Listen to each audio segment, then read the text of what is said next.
ಎಲ್ಲ ಪೀಸ್ ರಾತ್ರೋರಾತ್ರಿ ಉಡೀಸ್ ಕನ್ನ ಮುಚ್ಚಿ ತೆರೆದರೊಳಗೆ ಪ್ರತೀಕಾರ ಭಾರತದ ಹೆಣ್ಣು ಮಕ್ಕಳ ಸಿಂಧೂರು ಅಳಿಸಿದ ಪಾಪಿಗಳಿಗೆ ಡೈರೆಕ್ಟ್ ಆಗಿ ಟಿಕೆಟ್. ಪಹಲ್ಗಾಮ್ನಲ್ಲಿ ನೆತ್ತರು ಹರಿಸಿದ ಪರಮ ಪಾಪಿಗಳ ವಿರುದ್ಧ ಭಾರತ ಪ್ರತೀಕಾರ ತೀರಿಸಿಕೊಂಡಿದೆ. ಭಾರತದ ಪ್ರತೀಕಾರದ ರೋಷಾಗ್ನಿ ಜ್ವಾಲೆಗೆ ಪಾಕಿಸ್ತಾನದ ನಡುರಾತ್ರಿ ಹೊತ್ತಿ ಉರಿದಿದೆ. ಭಾರತದ ತನ್ನ ಇತಿಹಾಸದಲ್ಲಿ ಮೊಟ್ಟಮೊದಲ ಬಾರಿಗೆ ಅತಿ ದೊಡ್ಡ ಕ್ಷಿಪಣಿ ದಾಳಿ ನಡೆಸಿದೆ. ರಫೇಲ್ ರಕ್ಷಸನಂತೆ ನುಗ್ಗಿ ಹೊಡೆದಿದ್ದಾನೆ. ನಾಳೆ ಮ್ಯಾಕ್ ಡ್ರಿಲ್ ಇರೋದಲ್ವಾ? ಮ್ಯಾಕ್ ಡ್ರಿಲ್ ಎಲ್ಲ ಮುಗಿದ ಮೇಲೆ ದಾಳಿಗೆ ಪ್ಲಾನ್ ಇದ್ದರೆ ಇದೆಲ್ಲ ಮುಗಿದ ಮೇಲೆ ಮಾಡಬಹುದು ಅಂತ ಲೆಕ್ಕಾಚಾರ ಮಾಡ್ತಾ ಇದ್ದ ಪಾಕ್ಗೆ ಭಾರತ ಮಧ್ಯರಾತ್ರಿ ಶಾಕ್ ಕೊಟ್ಬಿಟ್ಟಿದೆ.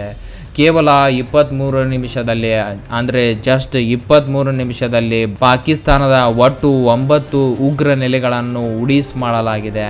ಭಾರತದ ಈ ಪ್ರತೀಕಾರದ ದಾಳಿಯಲ್ಲಿ ಅಧಿಕ 80ಕ್ಕೂ ಹೆಚ್ಚು ಭಯೋತ್ಪಾದಕರ ಹುಟ್ಟಡಗಿಸಿದ್ದಾರೆ.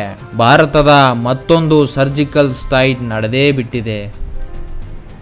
ಭಾರತದ ಪ್ರತೀಕಾರ ದಾಳಿ ನೋಡಿ ಪಾಕಿಸ್ತಾನ ಬೆಚ್ಚಿ ಬಿದ್ದಿದೆ. ಸುಖನಿದ್ರೆಯಲ್ಲಿದ್ದ ಪಾಕಿಸ್ತಾನದ ಜನರು ರಾತ್ರೋರಾತ್ರಿ ಮನೆಯಿಂದ ಎದ್ದು ಓಡೋಕೆ ಶುರು ಮಾಡಿದ್ದಾರೆ. ಏನಾಗ್ತಿದೆ ಅನ್ನೋದು ಗೊತ್ತಾಗುವಷ್ಟರಲ್ಲಿ ಎಲ್ಲವೂ ಮುಗಿದೇ ಹೋಗಿದೆ. ಅಷ್ಟಕ್ಕೂ ಭಾರತದ ಪ್ರತೀಕಾರ ದಾಳಿಗೆ ಹೇಗಿತ್ತು?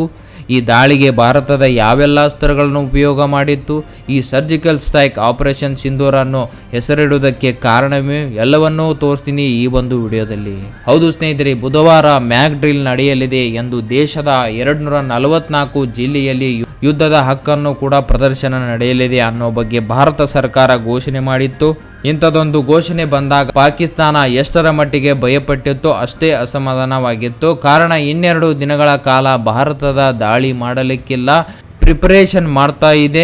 ಅಂದರೆ ಪ್ರಿಪರೇಷನ್ ಮುಗಿದ ಮೇಲೆ ದಾಳಿ ಮಾಡಬಹುದು ಅಂತ ಪಾಕಿಸ್ತಾನ ಅಂದುಕೊಂಡಿತ್ತು. ನಮ್ಮ ದೇಶದ ಜನ ಕೂಡ ಮ್ಯಾಕ್ ಡ್ರಿಲ್ ಮುಗಿದ ಮೇಲೆ ಖಂಡಿತವಾಗಿಯೂ ಭಾರತ ಸರ್ಕಾರ ಪ್ರತೀಕಾರ ತೀರಿಸಿಕೊಳ್ಳುತ್ತೆ ಅಂತ ಅಂದುಕೊಂಡಿದ್ರು. ಆದರೆ ಮ್ಯಾಕ್ ಡ್ರಿಲ್ ನಡೆಯೋದಕ್ಕಿಂತ ಮುಂಚೆಯೇ ಭಾರತ ಸರ್ಕಾರ ಉಗ್ರರ ವಿರುದ್ಧ ದಂಡೆತ್ತಿ ಸಮರ ಸಾರಿ ಬಿಟ್ಟಿದ್ದಾರೆ.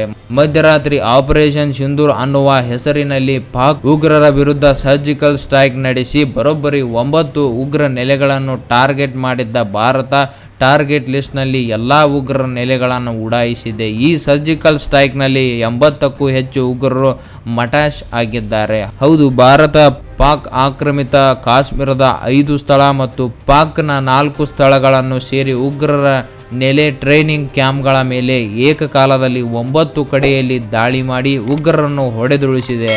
ಈ ದಾಳಿಗೆ ಭಾರತ ದೊಡ್ಡ ಅಸ್ತ್ರಗಳನ್ನೇ ಬಳಕೆ ಮಾಡಿತ್ತು ಅನ್ನೋದು ಗೊತ್ತಾಗಿದೆ. ಈ ಸರ್ಜಿಕಲ್ ಸ್ಟ್ರೈಕ್ ಅನ್ನು ಭಾರತೀಯ ಸೇನೆ ಹಾಗೂ ವಾಯುಪಡೆ ಜಂಟಿಯಾಗಿ ನಡೆಸಿತ್ತು. ಚಾಕ್ ಆಮ್ರು, ಗುಲ್ಬರ್, ಬಿಂಬರ್, ಮುರಿದೆತ್ತೆ, ಮುಜಾಫರ್ಬಾದ್, ಬಹವಲ್ಪುರ್, ಕೊಟ್ಲಿ ಹೀಗೆ ಒಟ್ಟು 9 ಕಡೆಯಲ್ಲಿದ್ದ ಉಗ್ರರ ನೆಲೆಗಳನ್ನು ಭಾರತ ಬ್ರಹ್ಮಾಸ್ತ್ರಗಳ ದಾಳಿಗೆ ಛಿದ್ರವಾಗಿದೆ. ಅದರಲ್ಲೂ ಆಪರೇಷನ್ ಸಿಂಧೂರ್ನಲ್ಲಿ ರಫೇಲ್ ಯುದ್ಧ ವಿಮಾನವನ್ನು ಬಳಕೆ ಮಾಡಲಾಗಿತ್ತು. ಇದೀಗ ಇದೇ ರಫೇಲ್ ಶಸ್ತ್ರುಪಾಳಯದ ಉಗ್ರರ ತಲೆ ಉರುಳಿಸಿದೆ. ಹೌದು, ಭಾರತದ ವಾಯುಪಡೆ ರಫೇಲ್ ಬಳಸಿ ರಫೇಲ್ ಸ್ಕಾಲ್ಪ್ ಮಿಸೈಲ್ ಮೂಲಕ ಅಟ್ಯಾಕ್ ಮಾಡಿದೆ. ಇದರ ಜೊತೆ ಬ್ರಹ್ಮೋಸ್ತ್ರ ಮಿಸೈಲ್ ಮೂಲಕವೂ ಕೂಡ ಭಾರತ ದಾಳಿ ನಡೆಸಿದೆ ಅನ್ನೋದು ಗೊತ್ತಾಗಿದೆ. ಅಷ್ಟೇ ಅಲ್ಲ, ಈ ಪ್ರತೀಕಾರದ ದಾಳಿಯಲ್ಲಿ ಹ್ಯಾಮರ್ ಬಾಂಬ್ಗಳನ್ನು ಕೂಡ ಭಾರತ ಬಳಸಿದೆಯಂತೆ. ಸ್ನೇಹಿತರೆ, ನಿಮಗೆ ಗೊತ್ತಿರಲೇಬೇಕಾದ ವಿಚಾರ ಅಂದರೆ ಭಾರತ ಇಲ್ಲಿ ಪ್ರಮುಖವಾಗಿ ಟಾರ್ಗೆಟ್ ಮಾಡಿದ್ದು ಲಷ್ಕರ್ ಎ ತೈಬಾ ಉಗ್ರ ಸಂಘಟನೆಯನ್ನು. ನರರಕ್ಷಕ ಹಫೀಜ್ ಸಯ್ಯದ್ ನೇತೃತ್ವದ ಇದೇ ಸಂಘಟನೆಯ ಪಹಲ್ಗಾಮ್ ದಾಳಿಗೆ ಪ್ಲಾನ್ ಮಾಡಲಾಗಿತ್ತು. ಹೀಗಾಗಿ ಲಷ್ಕರ ಉಗ್ರರ ನೆಲೆಗಳನ್ನೇ ಗುರಿಯಾಗಿಸಿಕೊಂಡು ದಾಳಿ ಮಾಡಲಾಗಿದೆ. ಪಾಕಿಸ್ತಾನದ ಮೊದಲೇ ಭಾರತ ದಾಳಿ ಮಾಡುತ್ತೆ ಅಂತ ಬೊಬ್ಬೆ ಹೊಡಿತಾ ಇದ್ದಿದ್ದು ನಿಮಗೆಲ್ಲ ಗೊತ್ತೇ ಇದೆ. ಅದರಲ್ಲೂ ತಾನು ಸಾಕಿ ಬೆಳೆಸಿದಂಥ ಲಷ್ಕರ್ ನೆಲೆಗಳ ಮೇಲೆ ಖಂಡಿತವಾಗಿಯೂ ಭಾರತ ದಾಳಿ ಮಾಡುತ್ತೆ ಅನ್ನೋದು ಪಾಕಿಸ್ತಾನಕ್ಕೆ ಗೊತ್ತಿತ್ತು. ಇದೇ ಕಾರಣಕ್ಕಾಗಿ ಪಹಲ್ಗಾಮ್ ದಾಳಿಯ ನಂತರ ಪಾಕಿಸ್ತಾನದ POKಯಲ್ಲಿ ತನ್ನ ಸೇನೆಯನ್ನು ಜಮಾವಣೆ ಹೆಚ್ಚಿಸಲು ಆರಂಭಿಸಿತು. ಭಾರತದ ಪ್ರತೀಕಾರದ ಭಯದಿಂದಾಗಿ ಸುಮಾರು 1000 ಹೋಟೆಲ್ಗಳು ಮತ್ತು ಮದ್ರಾಸ್ಗಳನ್ನು ಈ ಪ್ರದೇಶದಲ್ಲಿ ಮುಚ್ಚಲಾಗಿತ್ತು. ಪಾಕಿಸ್ತಾನಕ್ಕೆ ಎಲ್ಲಿವರೆಗೆ ಭಯ ಇತ್ತು ಅಂದರೆ ಅಜಾನ್ ಕೂಡ ಲೌಡ್ ಸ್ಪೀಕರ್ ಇಲ್ಲದೆ ಮಾಡಲಾಗುತ್ತಿತ್ತು ಅನ್ನುವ ಮಾಹಿತಿ ಇದೆ. ಇಷ್ಟೆಲ್ಲ ಮಾಡಿದರೂ ಕೂಡ ಭಾರತ ಸುಮ್ಮನೆ ಇರಬೇಕಲ್ವಾ? ಇಟ್ಟ ಗುರಿಯನ್ನು ಈಗ ಸಾಧಿಸಿ ಬಿಟ್ಟಿದೆ. ಇಂಟ್ರೆಸ್ಟಿಂಗ್ ಸಂಗತಿ ಏನಂದರೆ ಭಾರತದ ಈ ದಾಳಿಯಲ್ಲಿ ಚೀನಾದ ಯುದ್ಧ ವಿಮಾನ ಚಿತ್ರಾನ್ನವಾಗಿದೆ. ಭಾರತಕ್ಕೆ ಜಾಗತಿಕ ಮಟ್ಟದಲ್ಲಿ ಹೆಚ್ಚಿನ ಬೆಂಬಲ ಇದ್ದರೆ ಪಾಕಿಸ್ತಾನಕ್ಕೆ ಚೀನಾ ಮಾತ್ರ ಬೆನ್ನಿಗೆ ನಿಂತಿತ್ತು. ಒಂದು ವೇಳೆ ಯುದ್ಧ ಆದರೆ ನಿಮ್ಮೊಂದಿಗೆ ನಾವಿದ್ದೇವೆ ಅಂತ ಚೀನಾ ಮೊದಲೇ ಹೇಳಿತ್ತು. ಅದಕ್ಕೆ ಸಾಕ್ಷಿ ಅನ್ನುವ ಹಾಗೆ ತನ್ನ ಯುದ್ಧ ವಿಮಾನಗಳನ್ನು ಕೂಡ ಚೀನಾ ಪಾಕಿಸ್ತಾನಕ್ಕೆ ರವಾನೆ ಮಾಡಿತ್ತು. ಅಂತಹ ಯುದ್ಧ ವಿಮಾನಗಳಲ್ಲಿ JF-17 ಯುದ್ಧ ವಿಮಾನ ಕೂಡ ಒಂದು. ಇದು ಪಾಕಿಸ್ತಾನದ ಬಳಿ ಇರುವ ಚೀನಾ ನಿರ್ಮಿತ ಅತ್ಯಾಧುನಿಕ ಯುದ್ಧ ವಿಮಾನ. ಇದೀಗ ಈ ಭಾರತದ ಆಪರೇಷನ್ ಸಿಂಧೂರ ದಾಳಿಗೆ ಚೀನಾ ನಿರ್ಮಿತ ಯುದ್ಧ ವಿಮಾನ ನುಚ್ಚು ನೂರಾಗಿದೆ. ಸ್ನೇಹಿತರೆ, ಭಾರತದ ಈಗಾಗಲೇ 2 ಸರ್ಜಿಕಲ್ ಸ್ಟ್ರೈಕ್ ಅನ್ನ ಈ ಹಿಂದೆಯೇ ನಡೆಸಿತ್ತು. ಆದರೆ ನಿಮಗೆ ಗೊತ್ತಿರಲೇಬೇಕಾದ ಸಂಗತಿ ಏನೆಂದರೆ ಈ 2 ಸರ್ಜಿಕಲ್ ಸ್ಟ್ರೈಕ್ಗಳಿಗಿಂತ ಈ ಆಪರೇಷನ್ ಸಿಂಧೂರ್ ತುಂಬಾನೇ ದೊಡ್ಡ ದಾಳಿ. ಸರ್ಜಿಕಲ್ ಸ್ಟ್ರೈಕ್ಗಳಿಗಿಂತ 4-5 ಪಟ್ಟು ತೀವ್ರತೆಯ ದಾಳಿ ಇದು. ಇನ್ನು ಈ ಪ್ರತೀಕಾರದ ದಾಳಿ ಬಗ್ಗೆ ಪೋಸ್ಟ್ ಮಾಡಿರುವ ಭಾರತೀಯ ಸೇನೆ ಜಸ್ಟಿಸ್ ಸರ್ವೈವ್ಡ್ ಜೈ ಹಿಂದ್ ಅಂತ ಬರೆದುಕೊಂಡಿದೆ. ಇನ್ನು ಈ ಪ್ರತೀಕಾರದ ದಾಳಿಗೆ ಆಪರೇಷನ್ ಸಿಂಧೂರ್ ಅನ್ನೋ ಹೆಸರಿಡುವುದಕ್ಕೆ ಕಾರಣ ಏನು ಅನ್ನೋದು ನಿಮಗೆಲ್ಲ ಗೊತ್ತಿರಬಹುದು. ಪಹಲ್ಗಾಮ್ ದಾಳಿಯ ನಡೆಸಿದ ಉಗ್ರರ ಪುರುಷರನ್ನೇ ಟಾರ್ಗೆಟ್ ಮಾಡಿದ್ರು. ಅಲ್ಲಿದ್ದ ಮಹಿಳೆಯರನ್ನು ಬಿಟ್ಟು ಕೇವಲ ಗಂಡಸರನ್ನೇ ಹುಡುಕಿ ಕೊಲ್ಲಲಾಗುತ್ತಿತ್ತು. ಮದುವೆಯಾದ ಹನಿಮೂನ್ಗೆ ಬಂದಿದ್ದ ನವದಂಪತಿಗಳನ್ನು ಕೂಡ ಈ ಪಾಪಿಗಳು ಬಿಟ್ಟಿರಲಿಲ್ಲ.